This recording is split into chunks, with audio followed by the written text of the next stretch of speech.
నారా చంద్రబాబు నాయుడు అనే నేను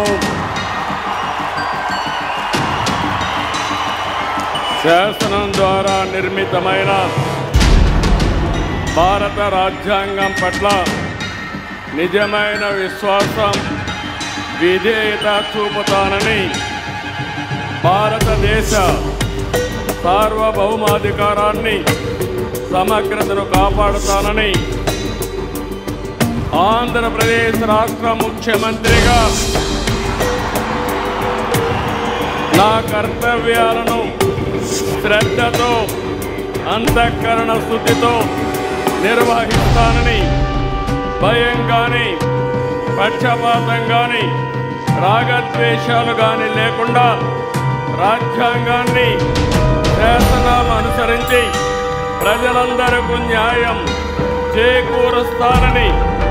దైవ సాక్షిగా ప్రమాణం చేస్తున్నాను. నేను నారా చంద్రబాబు నాయుడు అనే నేను ఆంధ్రప్రదేశ్ రాష్ట్ర ముఖ్యమంత్రిగా నా పరిశీలనకు వచ్చిన లేదా నాకు తెలియవచ్చిన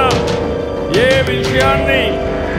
నా కర్తవ్యాలు సక్రమంగా నిర్వహించేందుకు అవసరమైన మేరకు తప్ప ప్రత్యక్షంగా కానీ పరోక్షంగా కానీ ఏ వ్యక్తికి లేదా వ్యక్తులకు తెలియపరచునని లేదా వెల్లడించని దైవ సాక్షిగా ప్రమాణం చేస్తున్నాను.